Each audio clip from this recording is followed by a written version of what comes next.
next question we're going to start with Mr. Medina. What would you do to help students pay for college? I think that's a great question. We've been talking a lot about education here tonight, and the importance of education, to this economy. And as a teacher, on this day of the teacher, education is greatly important. So what can we do to make college more affordable? At a time when we've seen, you see tuition going up astronomically, the same with tuition in the California state system. And my suggestion is to pass in the Assembly the governor's middle class scholarship act, which would provide scholarship money to those students who are in the middle class, those students whose family make $150,000, below $150,000. So those are the students in the middle. Those are the students who do not, who are not eligible for financial aid, but who still, the high tuition is a burden on their families. So the Speaker, John Bettis, has a bill in the Assembly, the Middle Class Scholarship Program, which I support, which would give additional money, scholarship money, to those students in the middle, those families who make less than $150,000. I think that's a start. Mr. Payne? Yeah, to make that much more affordable, first and foremost, we need to bring down the cost of the tuition for these kids. We got to give them access to college. When my son went through, it was affordable for us to get him into college. Now, for me to put him through school, I'm not sure I'd be able to do that without a whole lot of loans, a whole lot of borrowed money, and even scholarships, if he even qualifies. We talked about the high-speed rail. That's a perfect example where that money is better spent to allow more kids and families access to the secondary education to college. Community college is almost, at that point, being unaffordable for a lot of folks. I have a next-door neighbor who has to wait and is paying way more than he should for classes to get his education so that he can further himself out there.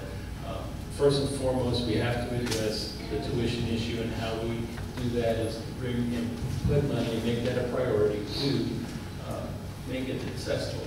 If it's not accessible, then we're going to continue on that road of having kids not going there, or they're going to have to work and go to school at the same time. And I got a wife who can tell you the challenges of trying to do that, going to school and carry a full workload.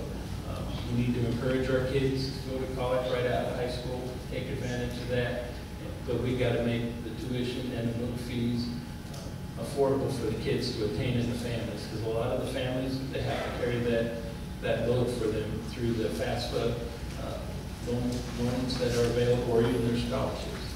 But it's the cost of the college we got to bring down and make it accessible for our kids. Okay, thank you, Mr. Giovanni. I think the scholarship bill that Mr. Medina mentioned is a great idea. It won't solve the problem, though. It's a much bigger problem than that. It's a scholarship program, which means a lot of people won't be receiving it. And I say that someone who graduated from Cal State Long Beach, and I have a sister at UCLA.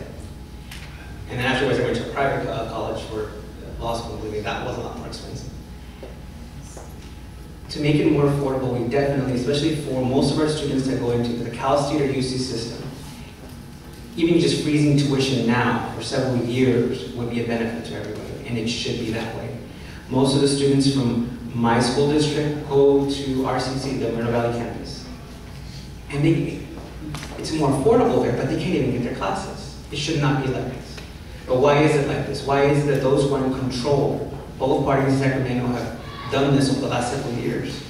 It's because when it comes to cuts, which you have a deficit, that becomes an easy target. And it should not be an easy target. If we want to foster jobs in this global competitive economy, that means we need an educated workforce. But it's been cut. It's an easy target. And that's why they've been picking on it and doing this when it should not be. Now you have a deficit. You just can't continue continue having a deficit. You can't have your cake and eat it too. I mean, these are basic numbers that I do. Like I said, if you look at the LAO, nonpartisan, it'll tell you you can't have a deficit. You either need to pay for it or they cut it. And right now they're cutting it. I don't think we should cut it.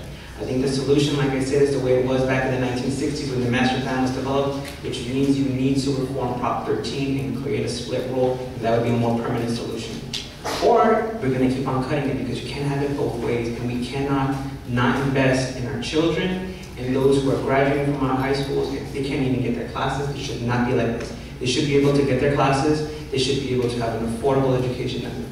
Mindful, you should be able to pay it. I'm paying, but at the same time, just freezing it would be good. Thank you.